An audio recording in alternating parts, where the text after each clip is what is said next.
Hey everybody, Nick Espinosa, your chief security fanatic here, and today is Sunday, and it is Father's Day, so happy Father's Day to all you fathers out there. But it's also Breaches of the Week, and the show must go on. And so, basically to begin, I'd like to thank the following people that sent me a lot of this information. That would be Jason Dance, Barrett Peterson, Barry Weisel, Vlad Korsovka, and Steve Allen. Guys, thank you very much. And if you have a tip for me, please send it my way. I'll give you a shout out here every Sunday, or also on my nationally syndicated radio show as well. Now, with that, let's start with the 2019 update on the Capital One data breach. Now, a Seattle jury just found Paige Thompson, a former Amazon software engineer accused of stealing data from Capital One in 2019, guilty of wire fraud and 5 counts of unauthorized access to a protected computer. Capital One at the time was one of the biggest security breaches in the United States and compromised the data of 100 million people in the United States as well as 6 million Canadians. Thompson was arrested in July of that year after a GitHub user saw her post on the website sharing information about stealing data from servers basically that were storing Capital One information. Capital One obviously using Amazon Web Services for their infrastructure. Now, according to the Department of Justice, Ms. Thompson used a tool she built herself to scan Amazon Web Services for misconfigured accounts. She then allegedly used one of those accounts to infiltrate Capital One servers and download over 100 million, obviously, individuals' data from here in the United States and Canada. The jury has decided that Ms. Thompson violated the Computer Fraud and Abuse Act, and by doing that act, I should say. But her lawyers argued, though, that she was using basically the same tools and methodology used by ethical hackers. And that might be great, but if you're malicious, you can still use ethical hacking tools, just as an ethical hacker can use malicious tools without actually going malicious. Now, the Justice Department recently amended the Computer Fraud and Abuse Act to protect ethical or white hat hackers. As long as researchers are investigating or fixing vulnerabilities in good faith and aren't using the security holes they discovered for extortion or malicious purposes, they can no longer be charged under the law. Think about it this way. If I find a vulnerability in Capital One that essentially allows me to bypass their authentication and get access to data, I'm not going to download that data. That would be illegal for me to do. What I'm going to do is notify Capital One and say, hey, I found a way in. You guys need to fix this. I'm basically doing this from an ethical standpoint, and here we are. So there you go. That's the difference. She obviously went one step further and then obviously bragged about it online. She's now facing jail time on multiple counts. Moving on. Let's talk about the city of Thane in India, specifically their police department, because the Thane City Police Commissionerate's website was allegedly hacked this past Tuesday, with a message appearing on it apparently directed towards the Indian government and demanding apology to, quote, Muslims all over the world, end quote. A senior police official has confirmed that the website was hit and they are currently investigating. Obviously, I'm guessing a Muslim did it, but there you go. Millions of people out there. Moving on, let's talk about ShopRite. This is the largest supermarket chain in Africa. They operate almost 3,000 stores across 12 countries on the continent.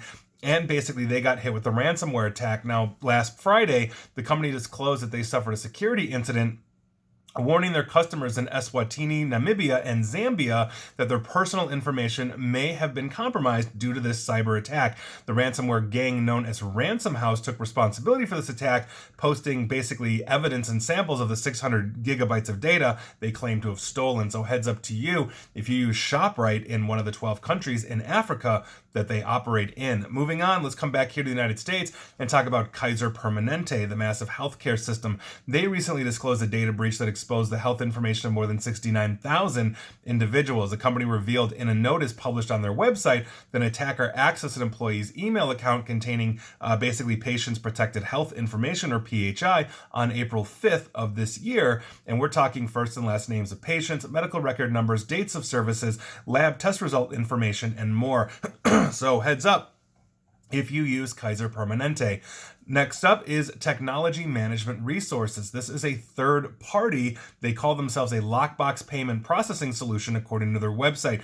Here's what we know so far, and this is coming from local NBC News, Channel 7, in Louisiana. Apparently, they have new information following numerous reports of basically bank account fraud throughout Southwest Louisiana. Now, 7 News, that's the NBC affiliate, has heard many complaints from viewers who say that they were told that their checking accounts may have been involved in a data breach after paying their property taxes to their local parish. Now, essentially, when you pay your property taxes in this particular parish, you send the check to the Calcasieu, I'm sure I'm butchering that, I don't speak French, the Calcasieu Parish Sheriff's Office. So basically the sheriff's office in the parish is where you send your money. They in turn then send the money to First Horizon Bank, formerly known as Iberia Bank, which then uses this third party to process the payments. That third party, Technology Management Resources, is the one that may have been compromised. So heads up to you, if you're in Louisiana paying your property taxes to your parish, you might want to check in. Moving on. Let's talk about MCG Health. They reported a data breach after discovering an unauthorized party obtained certain information about affected individuals that matched data stored in MCG's systems. Now, according to MCG, the breach resulted in names, social security numbers, medical codes, postal addresses, telephone numbers, email addresses, dates of birth, and gender of certain patients of the members compromised. On June 10th of this year, they filed a notice of breach and notified all affected parties. Now we're seeing health systems, by virtue of that, start to declare data breaches because they were using MCG as a third party. That's right, this is a supply chain hack. And so the first one to basically come out is the Avera McKinnon Hospital and University Health Center in Sioux Falls, South Dakota. So heads up to you, basically Avera McKinnon Hospital and University Healthcare Center patients, 700 of you were affected. Moving on, let's talk about eye care leaders. This is an update on their ongoing data breaches. They are also a third party providing services. Texas Tech University Health Sciences Center had to declare a data breach. I do not know how many patients of theirs were caught up in that. Moving on. Let's talk about the County of Santa Barbara's Department of Behavioral Wellness in California. Now, on March 30 of this year, the department discovered that a staff member had used their credentials to log into their electronic medical records system and view client information without authorization. An audit of that incident showed that no information was downloaded or printed, though, that this employee essentially just went and looked at things. Now, the breach resulted in names, addresses, email addresses, telephone numbers, social security numbers, insurance information, medical records, and some medical information being compromised for affected clients. Those clients have been notified. Odds are this was a person just looking up either celebrities or an ex or something like that, but heads up to you. If you use the County of Santa Barbara's Department of Behavioral Wellness, and there you go. Moving on, let's talk about the Yuma Regional Medical Center, or YRMC. I cannot speak today. They posted a notice of data breach on their website informing patients that the center had experienced a ransomware attack. Now, according to third-party reports, the breach resulted in names, social security numbers, health insurance information, and limited medical information on patients being compromised. On June 10th, another news outlet reported that they recently had sent out approximately 700,000 data breach letters to their affected parties and patients. However, the exact date of those letters has not been confirmed. So heads up to you if you use the Yuma Regional Medical Center for all your medical center needs. Moving on, let's talk about 90-degree benefits, Wisconsin. Obviously in the state of Wisconsin.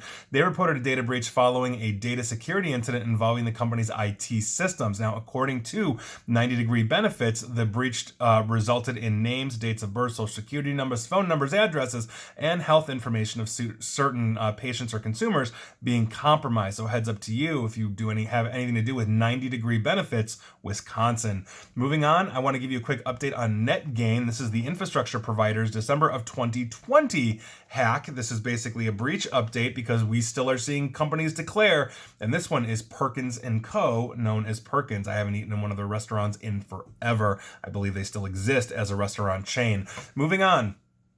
Let's talk about Yale New Haven Hospital. Patient information was accidentally posted to Yale New Haven's hospital website and was there for several months, and that's according to the system basically announcing this past Friday. The information may have been accessed by a small number of people, according to the organization. That's all I know right now. So if you are a patient at Yale New Haven Hospital, you might want to confirm you weren't caught up in that very limited and small breach, according to them. And finally, and I want to actually talk about this because I did a video / podcast on this one yesterday, but I think this is far beyond just a super important topic. It's beyond important. And this is my final for today. And we're going to be talking about TikTok once again, because if you're using TikTok, TikTok is essentially getting a data breached every time you use it. That's my contention here. Now, here's what's going on. Yesterday, I mentioned that BuzzFeed's Emily Baker White had a great article on this, and I'm quoting and paraphrasing her heavily, obviously with my own thoughts interspersed. And so there you go. I highly recommend you go read that article. It was good. But here's the gist of what this is, and this will be more brief than yesterday where I went more in depth. According to leaked audio from more than 80 internal TikTok meetings, China-based employees of ByteDance, that is the owner, they're out of Beijing, they own TikTok, have repeatedly accessed non-public data about its US-based TikTok users. Now, the recordings, which were reviewed by BuzzFeed News, contained 14 statements from 9 different TikTok employees indicating that engineers in China had access to US data between September of last year and January of this year at the very least. I promise you, would bet any amount of money that they had access well before then and had access way after that. That is where those snippets, basically all of the conversations they reviewed, are basically between those time frames, which is why they're reporting it that way.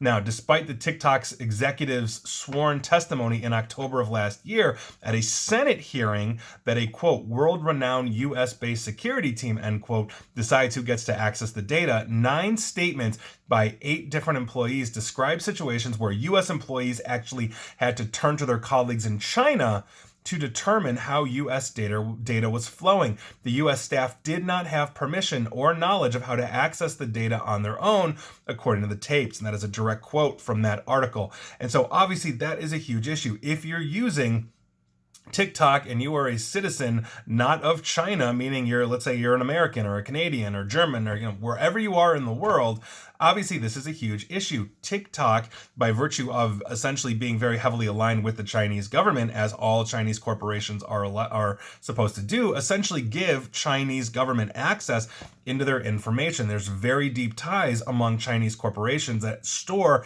and retain information on non-Chinese citizens and the Chinese government. They want essentially this information. And I like to say that, here's a 12-year-old kid on TikTok doing stupid, god-awful things or whatever, and 20, 30 years later, when that 12-year-old wants to go ahead and run for, let's say, Congress here in the United States, guess who has the videos? China. That's what I'm talking about. What you see and how it interacts into US-based data centers, and they claim that all US-based users are basically getting their data stored in data centers in Oracle's infrastructure here in the United States. It's also being backed up to Singapore. Obviously, Singapore is not in China, but who has access to that information? And according to these recordings, Chinese nationals have access to all of this data. Now, since 2014, this is something that I did not mention yesterday, China's basically been blamed for a series of huge data thefts, especially here in the United States. These include individual records taken from Equifax, 145 million records, way more than that, but that's the official count.